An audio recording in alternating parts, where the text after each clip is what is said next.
My day started out in pursuit of the Midland Pullman, operating a charter train, the Whitby Jet, linking two historic ports, Ayr on the Firth of Clyde and Whitby on the Yorkshire coast.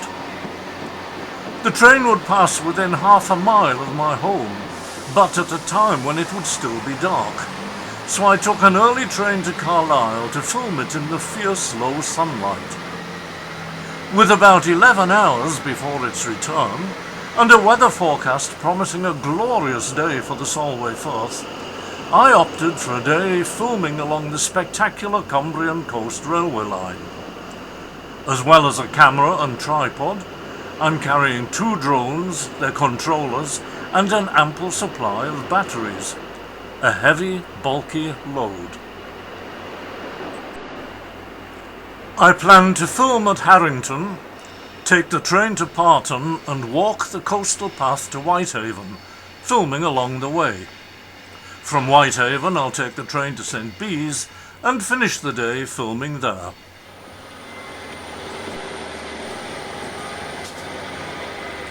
Harrington, set amid spectacular coastal scenery, was once a major industrial centre, but is now a quiet residential outpost of Workington, itself but a shadow of its former industrial might.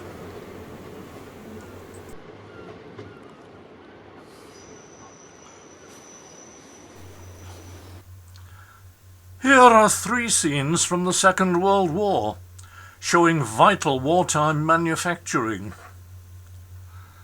all long since demolished, and leaving a pleasant green leisure area.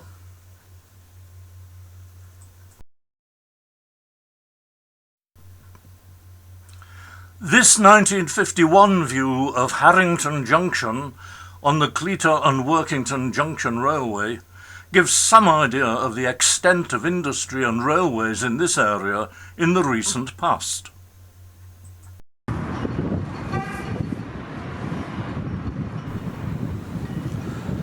As soon as I emerged from the shelter of the railway embankment, I encountered an onshore wind which proved powerful enough to render my tripod unstable, and far too strong to fly a drone. Well, not if I wanted to see it again.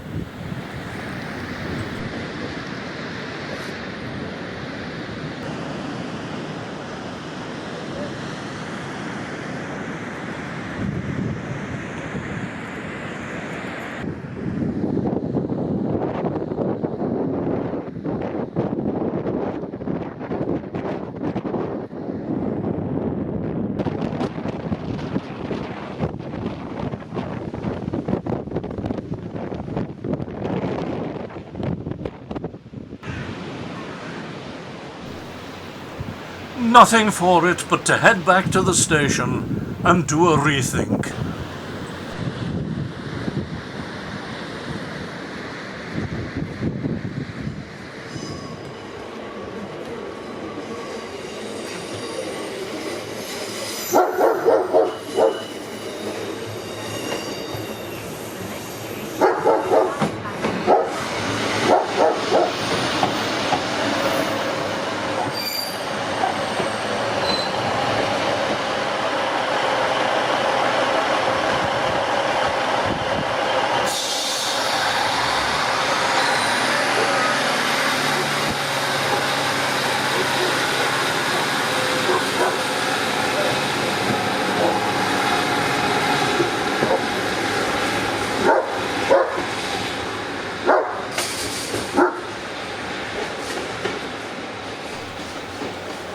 My southbound train is due just 3 minutes after the northbound departure. No time to try for any more interesting shots, unless I'm prepared to lose another hour.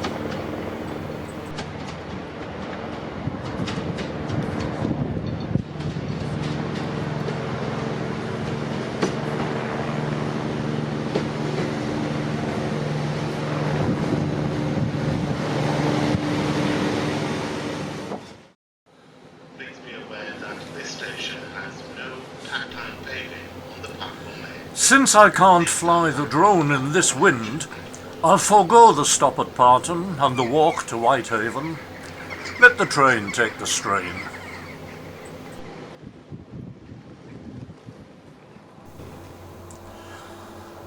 Whitehaven is a curious station, rebuilt in 1981 and having an unusual two-platform layout.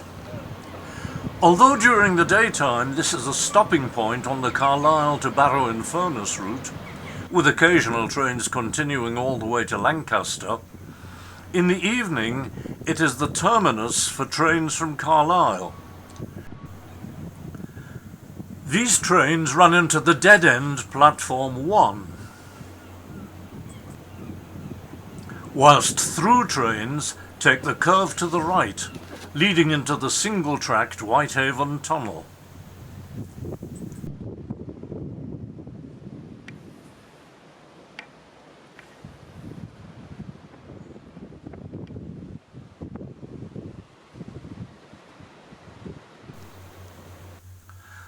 The present station is something of a characterless building, but it wasn't always so. Here we see it in its original form, bearing the name Branstey rather than Whitehaven, in 1900, in 1954, 1970, 1975, and at an unknown date when there was still much more of a railway presence than remains today. The signal box, incidentally, still bears the name Branstey in 2023. We see clearly how two tracks ran through the station here. The disused platform remains, overgrown and out of use. Between Whitehaven and Sellafield, a distance of 11 miles, the line is single track, with a passing place at St. Bees. Trains entering this section at either end must obtain a token before the signalman can clear the signals to permit access. This tablet must be surrendered at St. Bees and a new one obtained for the next section, which must then be given up on regaining the double track. Since the signal box here at Whitehaven is some distance away from the station, the token is obtained from, or returned to, a locked cupboard on the platform. The driver must then telephone the signalman before the signals are cleared for him, or for her as it is today.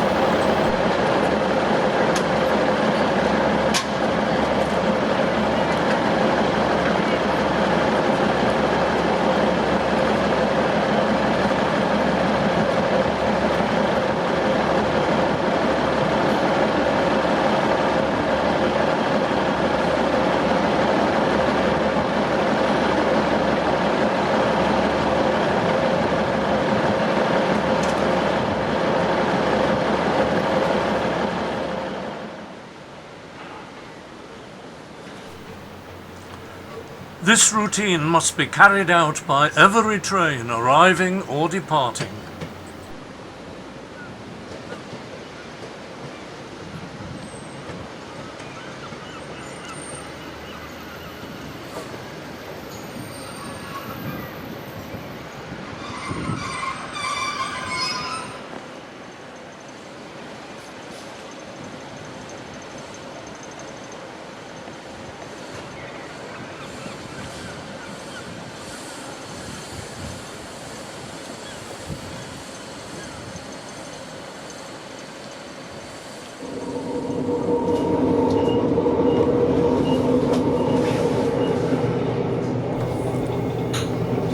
Now I must board the train and head for my final destination of St. Bees.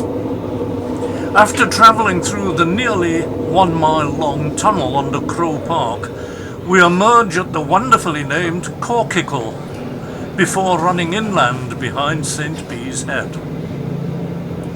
As we approach St. Bees Station, we pass the famous St. Bees School, founded in 1583 by locally born Edmund Grindal, who went on to become the Archbishop of Canterbury.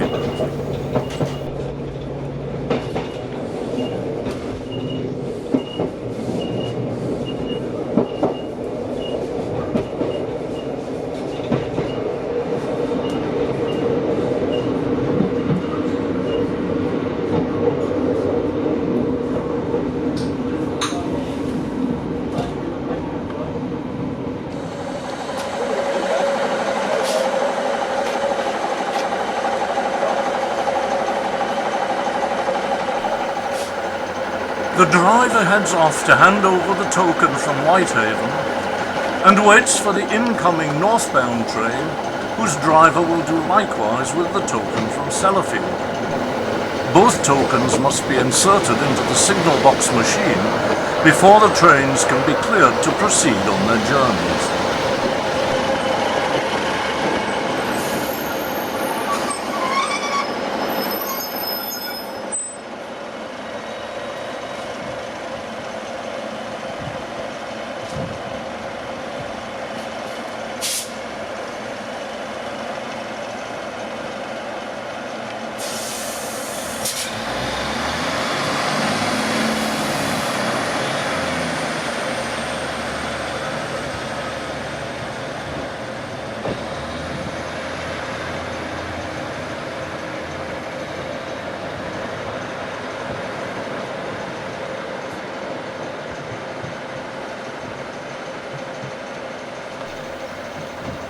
The old station house, incidentally, is now Luru's guest house.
Between here and Sellafield, the train will run right along the edge of the beach, with superb views of the Irish Sea and, on clear days, of the Isle of Man. It may call at request at Cumbria's two least used stations, Nethertown and Braystones.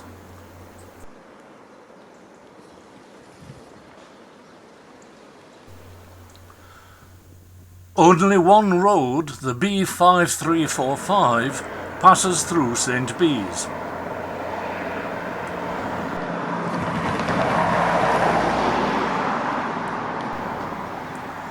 At busier times of the day, especially in summer, lengthy traffic queues can build up at the crossing gates.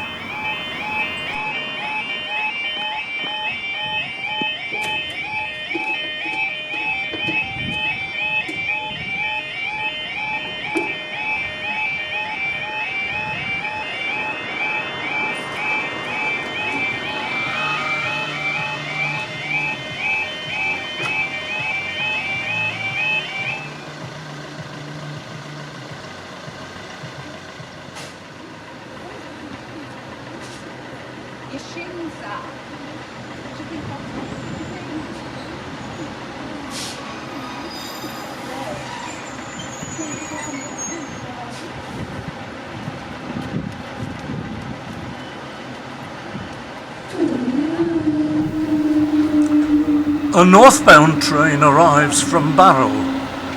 As soon as it is safely brought to a halt, the gates are open to road traffic, as it may be some time before the southbound train arrives.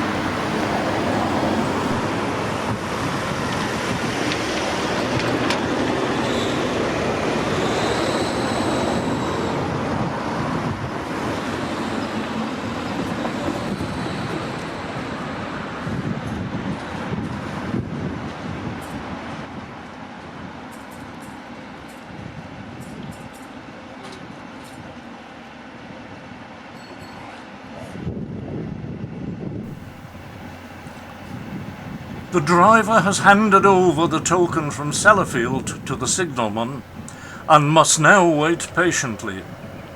If anything has happened to delay the train from Carlisle, this can be a long wait.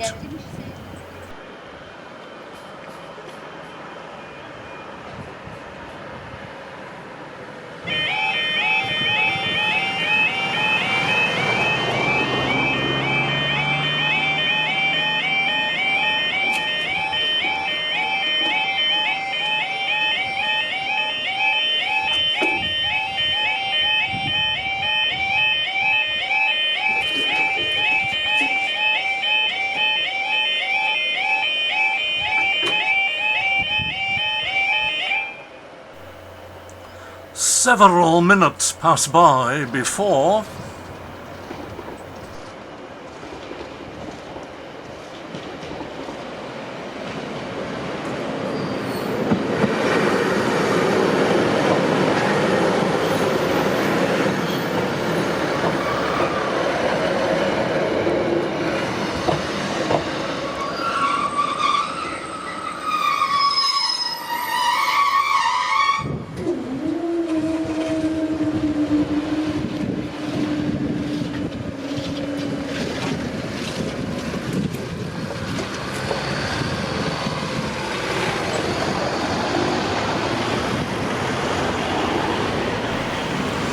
Here comes the signalman with the token for Sellafield. He will collect the Whitehaven token from the newly arrived driver, process it, and then pass it on to the northbound driver to allow him to continue his journey.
Although it's only early afternoon, the wind is strong, the temperature's dropping, I'm carrying a heavy load of equipment which I haven't been able to use, so I go for a walk up through St. Bees. Out of season, there's no cafe, the two Main Street pubs are closed, so I return to the station, sit and read, while waiting for the next Carlisle train and an earlier than anticipated return home.